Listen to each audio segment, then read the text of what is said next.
After a very long day of configuring a bunch of settings, doing a bunch of research, and figuring out how to do a bunch of stuff through the terminal that I didn't know how to do before, I have made a lot of changes to my GitHub repository here. To show you first the changes I've made, ignore this for now. I tried to make the text a different color, but I'll work on that later. I first of all added comments, as you can see.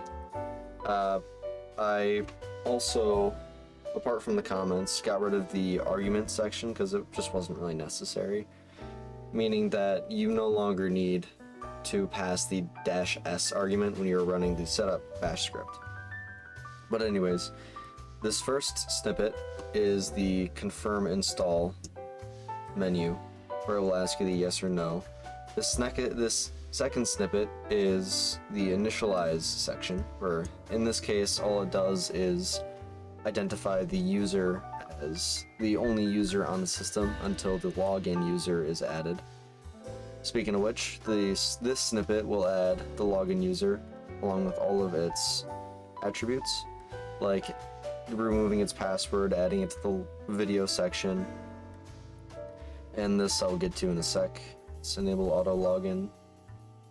This snippet will download all the necessary packages. This snippet I didn't comment yet, but it just allows Xserver to start immediately after logging in as the login user.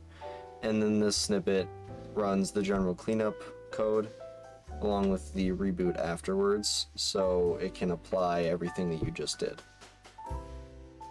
Other than that, and apart from the enable auto login, the only thing I really changed was in the startup bash script and the Xserver init RC up here, where I just changed the name from my account name to the login account name. And now that brings me to the enable auto login. So this enable auto login is a binary executable file created from a Rust project that I coded myself.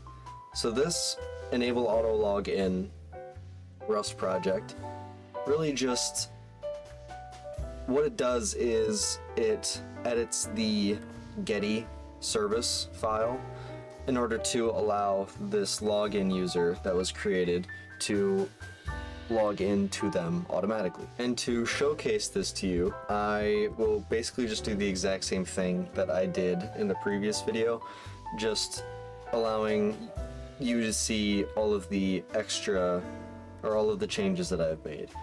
And on that topic, the command that you type in doesn't really change much from the command that you typed in before the changes that I've made, except for the fact that you no longer need the -s argument afterwards because I got rid of that.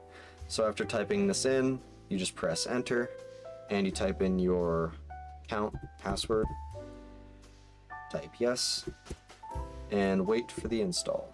So the install is finished and I'm on the grub menu.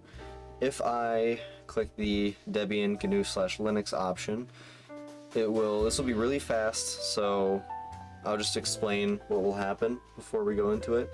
It will first auto log in as the login user, then it will, through the .bash rc, it will run the Xserver, and when Xserver runs, through the .initiate or .xserver initiate rc, it will activate my Python script. So here we go, let's see it. And logged in, there we go. There we go.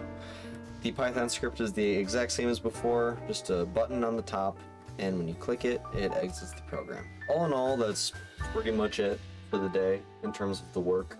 Not exactly sure what I'm going to accomplish next, but my best guess is configuring the UI, specifically with the login user. The login user is going to have their own UI, and obviously, as you can probably guess, it'll be a login menu.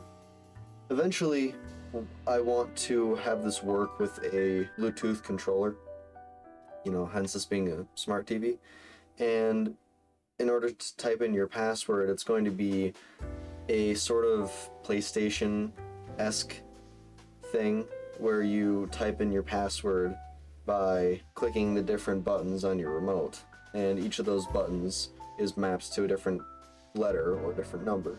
But yeah, that's it for today. I will document anything new that happens over the next day or days, and I will see you. Bye.